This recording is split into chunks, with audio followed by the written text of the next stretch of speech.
Brain cyst या tumour को बिना सर्जरी के कौन सी दवाई से ठीक किया जा सकता है। आज आप ये वीडियो पूरी लास्ट तक देखना, आपको पता चल जाएगा कि आप अपने घर पे भी बैठ के अपने सिस्ट या ट्यूमर को बगैर सर्जरी के ठीक कर सकते हैं। कल भी और परसों भी हमने 2 वीडियो बनाई थी। एक थी हमारी माइग्रेन की, जिसमें आपको मैंने दवाई बता दी थी। जिन्होंने वीडियो पूरी देखी उनको पता है।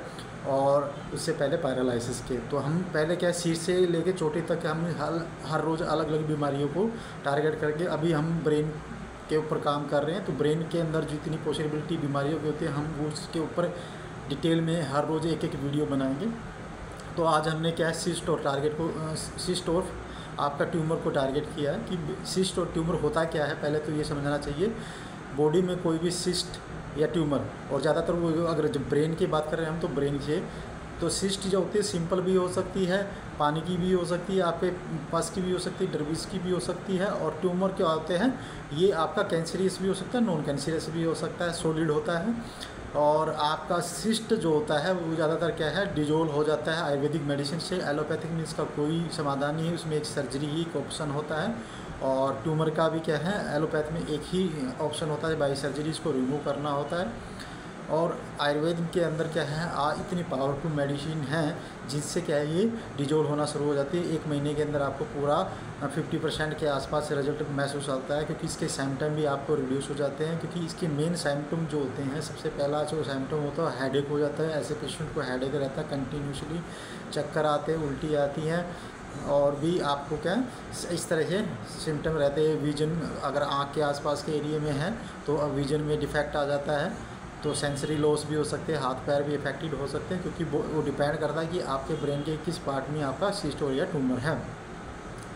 अब बात आती है जी ये सिस्ट और ट्यूमर बनते क्यों हैं, और सिस्ट और ट्यूमर क्या है, कोई एक दिन बिल्कुल क्या है जन्म से भी हो सकते हैं किसी को, और बाद में भी बन सकते हैं। जिनको जन्म से होते हैं क्या है वो भी क्या है सीटी स्कैन और एमआरआई के द्वारा ही डिटेक्ट हो सकते हैं, और कोई टेस्ट नहीं होता जिससे ये पता चल जाए कि आपके ब्रेन में सिस्ट और ट्यूमर है। क्योंकि इसके लक्षणों के बाद ही डॉक्टर आपको आपका सीटी स्कैन या एमआरआई कराता है, तब पता चलता है कि आपको सिस्ट और ट्यूमर है। कई बार वो काफ़ी बड़ा होता है, जैसे ही नाम लेते लोगों को दिमाग में आता है कि भाई सिस्ट है या ट्यूमर हो गया तो आपको क्या सर्जरी ही करानी पड़ेगी, क्योंकि काफ़ी बढ़ गया है। तो इसमें घबराने की ज़रूरत नहीं है, कोई अनटिल नेसेसरी हमें कोई सर्जरी नहीं करानी चाहिए, क्योंकि सर्जरी के बीच में काफ़ी कॉम्प्लिकेशन के चांसेस रहते हैं। अगर हमने सर्जरी पे ही कराना है तो थोड़ा वेट करना चाहिए, अल्टरनेट इसके जाना चाहिए कि भी इसका अल्टरनेटिव ट्रीटमेंट क्या हो सकता है। अगर आप सर्जरी से बच जाए तो इससे बेस्ट कोई बात नहीं होती, क्योंकि सर्जरी के बाद भी क्या आप एक फॉर्म भरा जाता है जिसमें अंडरलाइंग इसकी कॉम्प्लिकेशन को टारगेट किया जाता है कि भी इसके बाद कुछ भी हो सकता है। पेशेंट को गारंटी नहीं होती सर्जरी के बाद भी, क्योंकि इंटरनल ब्लीडिंग हो जाए तो भी आपका क्या है बॉडी अफेक्टेड होगी, आपका सिस्ट और ट्यूमर से कोई नस कट जाए तो भी दिक्कत होगी, या कोई पार्ट डैमेज हो जाए ब्रेन का तो भी आपको दिक्कत होगी, और उसको आपको ही झेलना पड़ता है। अगर जब हमें इतनी कॉम्प्लिकेशन को हमें ही झेलना है तो क्यों ना हम क्या है इसको फर्स्ट प्रायोरिटी सर्जरी को ना देके मेडिसिन से इसको घर पे ठीक करें। तो मैं आज आपको वो चमत्कारी औषधि बताऊंगा जिससे के द्वारा आप घर बैठे क्या है आप इसको ठीक करना शुरू कर सकते हैं। उस दवाई का नाम है, ज़्यादातर लोगों का यही रहता है कि डॉक्टर साहब जल्दी से जल्दी और दवाई बताएं और हम वीडियो को स्किप करें। वीडियो को स्किप करने से मतलब नहीं होता कि आप दवाई का नाम, खाली एक दवाई से आप उसको ठीक कर पाओगे, उससे आपको पूरी हेल्प मिलेगी, लेकिन पूरी बात समझना ज़रूरी होता है। क्योंकि आयुर्वेद के अकॉर्डिंग आहार विहार बहुत ज़रूरी होता है, क्या खाना क्या नहीं खाना, अपथ्य अपथ्य दे। और हम जब हमारा पेशेंट होता तो हम क्या है नाड़ी के द्वारा उस बीमारी की प्रकृति का भी जानते हैं कि वात पित्त और कब किस दोष की प्रकोपित होने पे आपकी बॉडी में सिस्ट और ट्यूमर बना है। तो और इन चीज़ों को ध्यान रखते हुए जब हम ट्रीटमेंट देते हैं और उस बीमारी का रूट को जानते हैं कि आपका सिस्ट या ट्यूमर किस वजह से बना है, क्योंकि ये एक दिन नहीं बन जाते हैं, इसको बनने में समय लगता है।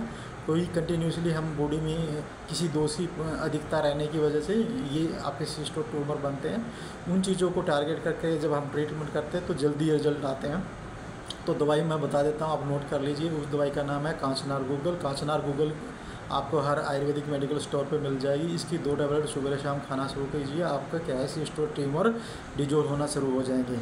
और इसके अलावा आप क्या है लाइफस्टाइल चेंजेस करने होते हैं, जो आपके खान पान गलत खा रहे हो तो वो बंद करने होते हैं, वो अंडरलाइन डॉक्टर का काम होता है। आप क्या गलत खा रहे हैं, क्या पथ्य है आपके लिए, क्या पथ्य का मतलब होता है क्या आपके लिए हितकारी है, आपके रोग के अकॉर्डिंग, आपके दोष के अकॉर्डिंग, अब शरीर में किस दोष की दिखता है उसके अकॉर्डिंग, और क्या अपथ्य है, आपको क्या नहीं खाना चाहिए, किस सीज़न में क्या खाना चाहिए। किस सीज़न में 6 ऋतु हमारे देश में होती हैं, इस सीज़न के अकॉर्डिंग हमारे देश में क्या है आहार व्यवहार करना चाहिए। लेकिन आज के समय में बदलते युग में हम देख रहे हैं कि हमारे क्या है बगैर सीज़न के भी फल फ्रूट वगैरह आते हैं, तो लोग कहते हैं कि हम तो बहुत अच्छा लाइफस्टाइल जीते हैं, उसके बाद भी क्या है हमें बीमारियाँ हो जाती हैं। उसका रीज़न क्या होता है कि जो सीज़न हमारे एरिया में नहीं चल रहा उस बगैर सीज़न वाली चीज़ों को हम खाते हैं, क्योंकि वो प्रेजरव की हुई होती हैं या अन्य जगह से आई होती है, जो जहाँ का जलवायु अलग होता है। उस ऋतु में अनेक अलग ऋतु की हम फल या सब्जियाँ वगैरह खाते हैं, वो भी हमारी बॉडी को हार्म करती हैं। तो हमें ध्यान रखना चाहिए कि हम सीजन के अकॉर्डिंग फल सब्जियाँ खाएं, ताकि हमारी बीमारियाँ बढ़े नहीं घटें। तो आहार का बहुत बड़ा इम्पोर्टेंट होता है, ऋतुचर्या का बड़ा इम्पोर्टेंट होता है, दोष का प्रकृति का पता होना बहुत ज़रूरी होता है। आयुर्वेद के अकॉर्डिंग, आयुर्वेद के द्वारा ही हम क्या है ऐसी जटिल बीमारियों को, ब्रेन सिस्ट और ट्यूमर को जड़ से ख़त्म कर सकते हैं। और दूसरा क्या होता है कि हम जब हमारे पास कोई पेशेंट सिस्ट या ट्यूमर का आता है, हम उसका रूट कॉज जानते हैं, क्योंकि बगैर रूट कॉज का जाने वरना आपकी सिस्ट और ट्यूमर वापस दोबारा भी बन जाती है। जिन कारणों से आपकी सिस्ट या ट्यूमर बनी होती है उस कारण को परमानेंटली आपकी बॉडी से हटाना पड़ता है, तब जाके आगे आपके आने वाली बीमारियां भी ठीक रहती। बहुत सारी बीमारियां ठीक आपको नहीं बनती हैं। तो आपको मेरी एडवाइस रहेगी कि अगर आपके किसी जानकार को आपको सिस्ट या ट्यूमर है, एटलीस्ट हमें एक बार आके दिखाएं, जिससे हमें आपकी बॉडी की बीमारी का नेचर पता चल सकता है। क्योंकि नाड़ी की परीक्षण क्या है बगैर मरीज के नहीं हो सकता। आप वीडियो में के द्वारा हम दवाई आपको बता देगी, आप कांचना गोगुल खाना शुरू कर दीजिए और अपना ट्रीटमेंट लेना शुरू करिए। 20 आपका सिस्ट और ट्यूमर ठीक होना शुरू हो जाएगा। इसमें आप सर्जरी से बच जाएंगे, क्योंकि अगर सर्जरी करानी है तो आप लास्ट ऑप्शन पे जा सकते हैं। तो ये नहीं है कि आपको आज डायग्नोज हुआ कि आपको सिस्ट या ट्यूमर, आपने कल से ही तैयारी कर दी सर्जरी करानी, तो इसमें घबराने की कोई ज़रूरत नहीं होती। आप वेट कर सकते हैं, क्योंकि जब तक आपने पता नहीं किया तब तक भी वो आसमान नहीं गिरा था और अभी भी नहीं गिरने वाला। सिस्ट और ये आपका ट्यूमर क्या आते एक तरह के फोड़ा फुंसी कोई समझिए, इसको ठीक करना आयुर्वेद में कोई बड़ी बात नहीं है। जैसे शरीर के बाहर की सिस्ट और ट्यूमर को हम ठीक कर देते हैं, ऐसे ही ब्रेन के पार्ट में जो होते हैं सिस्ट और ट्यूमर उनको भी ठीक किया जा सकता है। बॉडी के अनेक पार्ट में भी सिस्ट होते हैं, उनको भी ठीक किया जा सकता है। तो ऐसे ही ब्रेन की और सिस्ट और ट्यूमर को हम विदाउट सर्जरी के ठीक कर सकते हैं। तो आज मैं आपसे विदा लूँगा। मैं doctor Ompal AS Dahiya, Kunjal hospital, Assandh road, Panipat से। ऐसी ही बीमारियों के संबंध में आपको जड़ से इलाज बताने के लिए मैं आपको वीडियो बना के डालता रहूँगा। आप वीडियो को लाइक शेयर सब्सक्राइब करें, फॉलो करें, ताकि आपको सारी नोटिफिकेशन मिलती रहें और जटिल बीमारियों से आप बचते रहें। उनको घर पे भी ठीक कर सकते हैं और हमारे द्वारा परामर्श लेके इसको जड़ से भी ख़त्म कर सकते हैं। धन्यवाद।